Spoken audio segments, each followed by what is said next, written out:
और अब जो खबर हम आपको दिखाएंगे वो उस भारत का बदनुमा सच है जहां देवियों को पूजा जाता है। आज हमारे देश की बेटियां फाइटर जेट उड़ा रही हैं, अंतरिक्ष में छलांगे लगा रही हैं, लेकिन इसी देश में लड़कियों को सामान समझा जाता है, जिनको खरीदा या बेचा जाता है। और ये वैसे ही संगठित तरीके से चलता है जैसे ड्रग्स की तस्करी के गैंग काम करते हैं। आज हम आपको देश की बेटियों की तस्करी के हॉट स्पॉट में लेकर चलेंगे और उन परिवारों से मिलवाएंगे जिनकी बेटियों को अगवा किया गया और फिर बेच दिया गया, जिनकी आप बीती सुनकर आपको यकीन नहीं होगा कि ये 21वीं सदी का भारत है। लेकिन ये गुजरात सीमा से सटे राजस्थान के उन इलाकों का वो सच है जिसे जनता जानती तो है, यानी जानता तो हर कोई है, लेकिन बात नहीं करना चाहता। लेकिन जी न्यूज समाज में फैली बुराइयों से पर्दा उठाता है, इसलिए आज हम राजस्थान के उन इलाकों का सच आपको दिखाएंगे जहां आदिवासी परिवारों की बेटियां तस्करों के जरिए बाजार में बिक रही हैं, कहीं कि नीलाम हो रही है। इस सच को उजागर करने के लिए जी न्यूज की टीम ने राजस्थान के उदयपुर, डूंगरपुर और बांसवाड़ा के आदिवासी गांवों का दौरा किया और वहां उन परिवारों से मुलाकात की जिनकी बेटियां मानव तस्करों के चंगुल में फंसी और फिर उन्हें गुजरात में बेच दिया गया, जिनकी आप बीती हम आपको सुनवाएंगे। लेकिन पहले आपको बताते हैं कि राजस्थान में लड़कियों की तस्करी की मोडस ऑपरेंडी है क्या। गरीब और अशिक्षित परिवारों की बेटियों पर मानव तस्करी करने वाले गैंग इस पर नजर रखते हैं और ये लोग आदिवासी इलाकों के गांवों से लड़कियों को बहला फुसलाकर या फिर डरा धमकाकर ले जाते हैं। उसके बाद इन नाबालिग लड़कियों को महाराष्ट्र और गुजरात में बेच दिया जाता है। लड़कियों के खरीदार मिलने में देरी होने पर गिरोह के लोग इन नाबालिग लड़कियों के साथ हर रोज रेप करते हैं। 3 से 4 गुना ज्यादा उम्र के लोगों से अगवा लड़की की शादी करवा दी जाती है। इसके बाद लड़कियों के फर्जी परिचय पत्र और मैरिज सर्टिफिकेट बनाकर प्राइवेट गाड़ी से दूसरे राज्यों तक इन्हें पहुंचा दिया जाता है। वहां अगवा लड़कियों की बोली लगती है, जो सबसे ज्यादा कीमत देता है अगवा लड़की उसके हवाले कर दी जाती है। इसके बाद उन लड़कियों को घरों में काम करने, सैरोगेट मदर बनाने या फिर वैश्यावृत्ति के दलदल में धकेल दिया जाता है। अब हम आपको मानव तस्करी गैंग के चंगुल से निकलकर आई एक बेटी की आप बीती बताते हैं।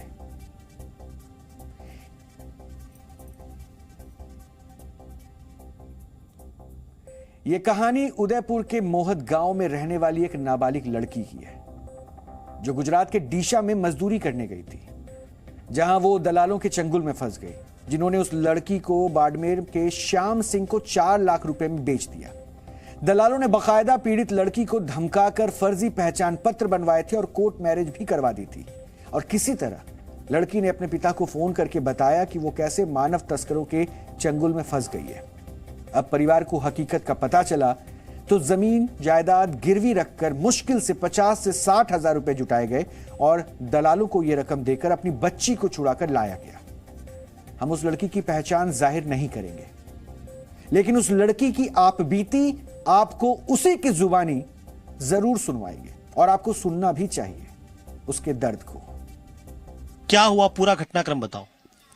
मेरे को माँ बाप घर नता, माँ बाप घर नता, माँ बाप भागમાં ગયેલા હતા। माँ बाप ने પછી મારી મનુભાઈ ને મેવાબુન લેવા ઘરથી કામે લઈ જાય એમ કઈ લઈ ગયા ડીસા લઈ જાય કોર્ટ મેરેજ કરાવ હું બોલા મને કોઈ કઈ ન કહું ના તો અમો।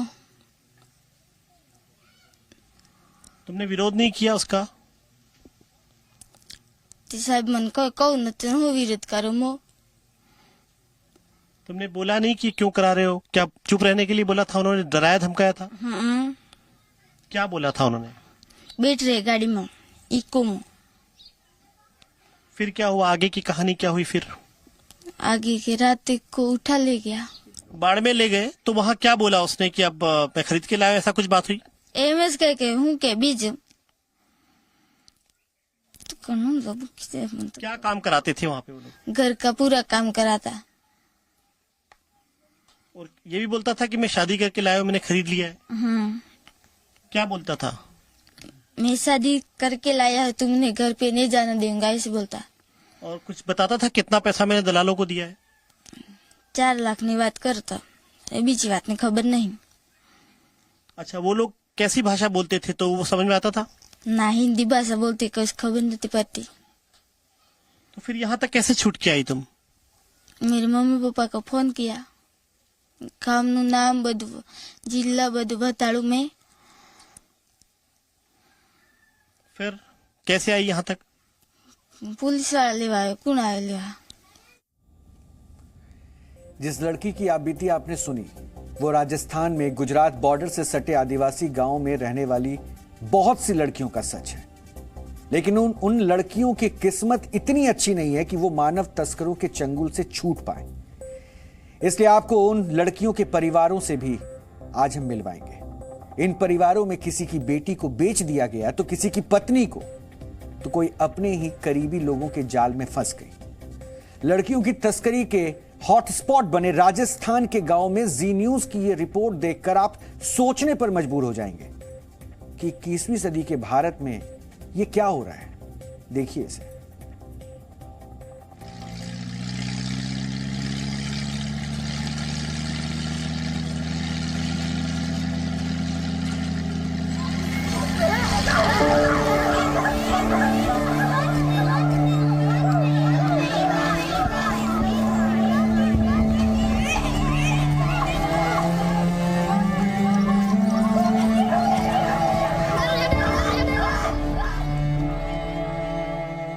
कोई पता नहीं है उसको, हगे ये टूट टूट के थक गया, नहीं मिली थी। कहाँ गई कहाँ नहीं गई ये कोई मालूम नहीं।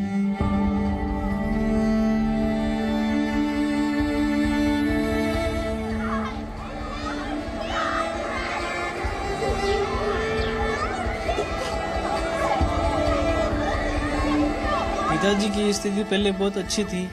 जैसे ही वो बच्ची गुम हुई, 1 महीना ढूंढा, 2 महीने ढूंढे, 3 महीने, साल, 2 साल, 3 साल, 5 साल हो गए। फिर धीरे धीरे उनको टेंशन पैदा हो गया।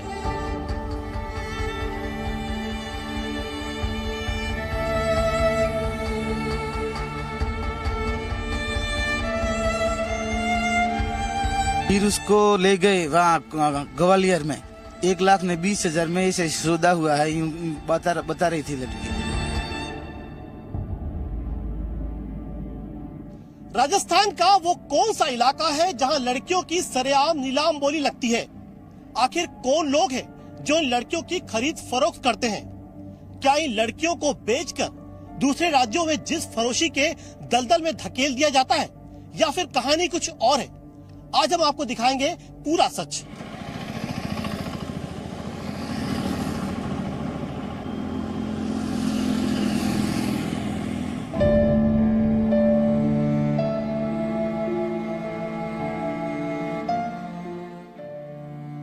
साल हो गए जब मुगली बाई की बेटी सीमा लापता हुई।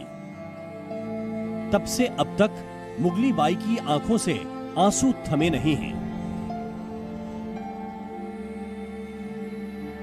सीमा के भाई ने अपनी बहन को ढूंढने के लिए रात दिन एक कर दिए, लेकिन सीमा का कोई सुराग नहीं मिला।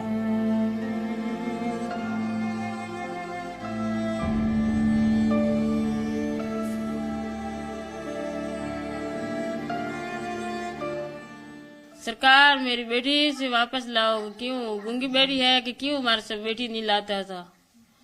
अब कब भरोसा है सरकार बेटी के लेना हो पासी? कितनी साल वेगी पालता पालता ढूंढता साल। सरकार मेरी बेटी वासी लौटाओ। पिताजी की स्थिति पहले बहुत अच्छी थी। जैसे ही वो बच्ची गुम हुई, 1 महीना ढूंढा, 2 महीने ढूंढे, 3 महीने, साल, 2 साल, 3 साल, 5 साल हो गए। फिर धीरे धीरे उनको टेंशन पैदा हो गया है कि आखिर में बच्ची नहीं मिलने वाली। फिर यूं करते करते काफी बीमार रहते थे भाई। यूं करते करते वो शांत हो गए। बिलवन गांव के इस परिवार को भी आशंका है कि कहीं उनकी बेटी भी उन दलालों के हाथे तो नहीं चल गई, लेकिन सबूत के नाम पर कुछ नहीं। इस परिवार में पिछले कई सालों से इसी तरह सन्नाटा है। हर दिन ये परिवार इसी तरह घुट घुट कर जी रहा है। अब तो इनकी आंखें भी पथरा चुकी है। बड़ा सवाल यह है कि इस पूरे इलाके में इस तरह का परिवार ये इकलौता नहीं, बल्कि हजारों हजार परिवार की यही पीड़ा है। डुंगरिया गांव की विमला बीते 12 महीनों से लापता है। 20 साल की विमला कारखाने में काम करने के लिए गई थी, लेकिन वापस लौटकर नहीं आई। पिता तस्वीर दिखाकर यहां वहां बेटी को ढूंढ रहे हैं, लेकिन कोई खोज खबर नहीं है। उदयपुर गई थे, उदयपुर थी, कोई पता नहीं का, कोई लेके भाग गया क्या, कोई पता नहीं उसको। ये ढूंढ ढूंढ के थक गया, नहीं मिली थी। कहाँ गई कहाँ नहीं गई ये कोई मालूम नहीं है। कितना टाइम हो गया गायब हुए? हो गया 12 महीना, 12 महीना हो गया था। कहाँ पढ़ती थी वो? ये पढ़ती थे अपने ये कोटड़ा में, कॉलेज करती हो। मोहत गांव का ये दंपत्ति अपनी बेटी की तस्वीर हाथ में लिए उसके घर आने का इंतजार कर रहा है। 21 नवंबर को उनकी 15 साल की बेटी मजदूरी के बाद बाजार में खरीदारी करने गई थी। कई दिनों बाद बेटी ने कॉल करके बताया कि उसे कुछ लोग जबरदस्ती उठाकर ले गए हैं और 1,20,000 रुपए में उसका सौदा कर किसी अनजान आदमी से उसकी शादी करा दी। अब उन्हें समझ नहीं आ रहा है कि आखिर बेटी घर कैसे लौटेगी। हाँ, फिर उसको पुलिस गाड़ी में बिठाया तो चिल्लाएगी तो मार डालेंगे यूं करके बहुत धमकाया। फिर उसको ले गए वहाँ ग्वालियर में लड़की, फिर मार देंगे यूं करके चिल्लाई नहीं, कुछ नहीं, यूं क्यों खड़ी रही। फिर उसको उनके साथ शादी की। फिर उसने लड़की ने अचानक एक बार मेरा नंबर था, ऐसी बात भी आई सामने कि उसको बेच दिया है, पैसों की बात हुई? नहीं, हाँ यूं बोला है मेरे को। 1,20,30 में सौदा करके पप्पा यूं करके बेचा है, यूं कह रहे हैं। ये 2 लड़के हैं, लेकिन वो उनका नाम तक हम नहीं जान रहे हैं। 1,20,000 में ऐसे सौदा हुआ है, यूं बता रही थी लड़की, ग्वालियर में है।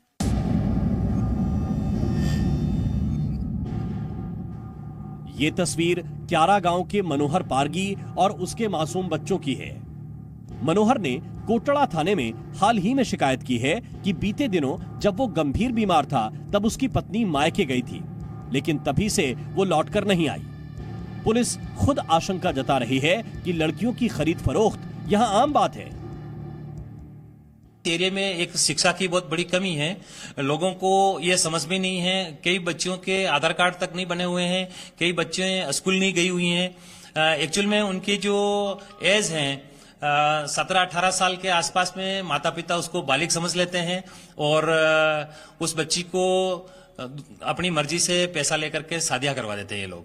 यहाँ लोगों में ये भी एक बहुत बड़ी कमी है कि एज का डिसीजन नहीं होने से लड़कियां ये लोग सगाई के रूप में दूसरी जगह गुजरात में जो कुछ एरिया है वहां ये शादियां करवा देते हैं।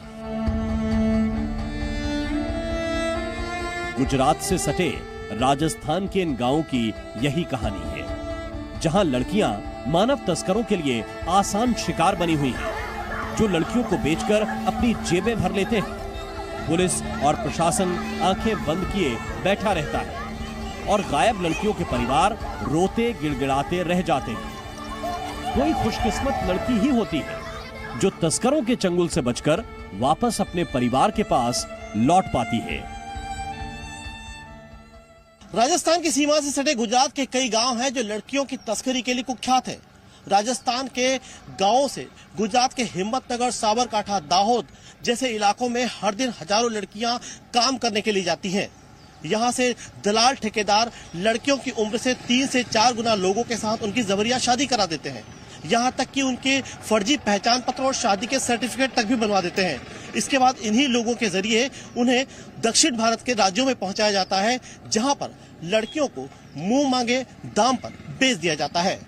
कैमरामैन मनीष मक्खर के साथ पुष्पेंद्र वैद, जी मीडिया, उदयपुर, राजस्थान। दलालों के चंगुल में फंसकर बेची गई लड़कियों के परिवारों की आप बीती भी आपने सुन ली, जिससे आपको अंदाजा तो लग ही गया होगा कि राजस्थान के आदिवासी गांवों में लड़कियों की तस्करी का काम कैसे एक संगठित उद्योग बन चुका है। लेकिन अगवा की गई लड़कियों की बाकायदा बोली लगती है, जिसकी तहकीकात करते हुए हमें यह भी पता चला कि राजस्थान के सीमावर्ती गांवों से गुजरात जाकर काम करने वाली लड़कियों को दलाल 10 से 12 लाख रुपए में बेच देते हैं। और ऐसे भी कई मामले सामने आए हैं जिसमें लड़कियों को बेचने के केस में उनके करीबी लोग भी शामिल थे, क्योंकि इन इलाकों में गरीबी, भूखमरी और अशिक्षा बेहद है। तो मानव तस्करी करने वाले गैंग्स बेच दी गई लड़कियों के परिवारों को 40-50 हजार रुपए देकर शांत करवा देते हैं। यह सुनकर ही बेहद अजीब लगता है, लेकिन गुजरात से सटे राजस्थान के आदिवासी गांवों की हकीकत यही है।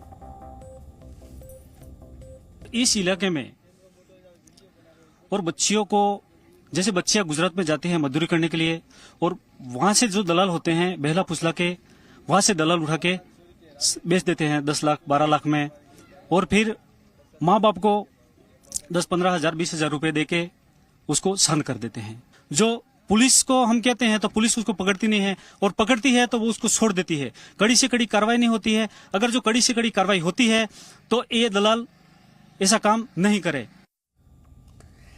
कहते हैं कि राजनीति और अपराध का गठजोड़ होता है।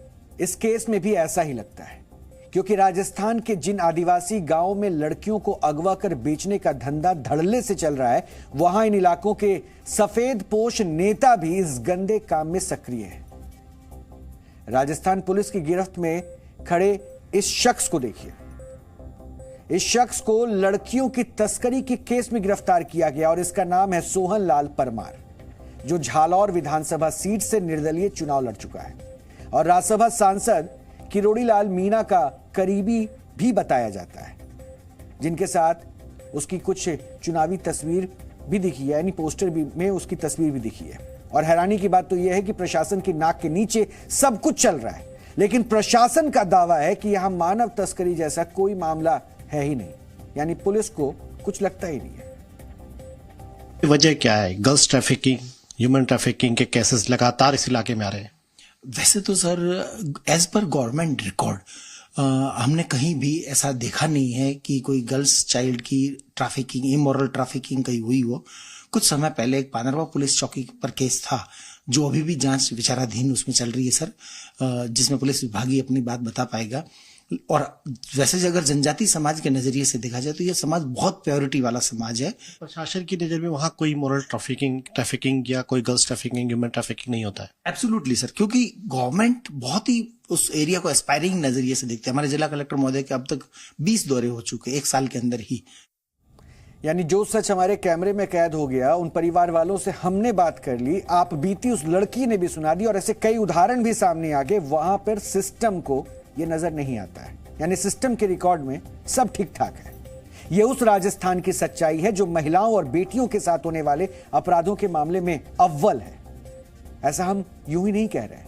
राष्ट्रीय अपराध रिकॉर्ड ब्यूरो यानी कि एनसीआरबी की रिपोर्ट के मुताबिक वर्ष 2021 में राजस्थान में बलात्कार के 6337 केस दर्ज किए गए थे और राजस्थान बलात्कार के मामले में नंबर 1 पर था। पिछले वर्ष राजस्थान में महिलाओं के खिलाफ अपराध के कुल 40,738 मामले दर्ज हुए और इस मामले में राजस्थान उत्तर प्रदेश के बाद दूसरे स्थान पर था। लेकिन नाबालिग लड़कियों की तस्करी का यह धंधा सिर्फ राजस्थान तक सीमित नहीं है। गैर सरकारी संगठन CRY की रिपोर्ट के मुताबिक वर्ष 2020 में देश भर में 2222 बच्चों की तस्करी की गई थी और इसमें सबसे ज्यादा संख्या राजस्थान की थी, जहां 815 बच्चों की तस्करी की गई। CRY की रिपोर्ट में यह भी बताया गया है कि राजस्थान में हर दिन 12 लड़कियां और 2 लड़के यानी कि कुल 14 बच्चे गायब हो रहे हैं और मानव तस्करी में मध्य प्रदेश के बाद राजस्थान दूसरे नंबर पर है। वर्ष 2021 में मध्य प्रदेश और राजस्थान में लापता हुए बच्चों में 83% से ज्यादा लड़कियां थी और मध्य प्रदेश में पिछले वर्ष 8,876 लड़कियों और राजस्थान में 4,468 लड़कियों के लापता होने के मामले दर्ज किए गए। केंद्रीय गृह मंत्रालय के मुताबिक राजस्थान में पिछले 5 साल से 18 वर्ष से कम आयु के 21,095 बच्चे लापता हैं। इसमें बड़ी तादाद आदिवासी इलाकों के बच्चों की है और उनमें भी ज्यादातर नाबालिग लड़कियों की, जिसकी रियलिटी हमने आपको आज दिखाई। और उम्मीद करते हैं कि यह सच राजस्थान सरकार और उन सरकारी विभागों को भी दिखाई देगा। वो राजस्थान के आदिवासी गांवों में नाबालिग लड़कियों पर गिद्ध दृष्टि रखने वाले गिरोहों पर एक्शन लेंगे।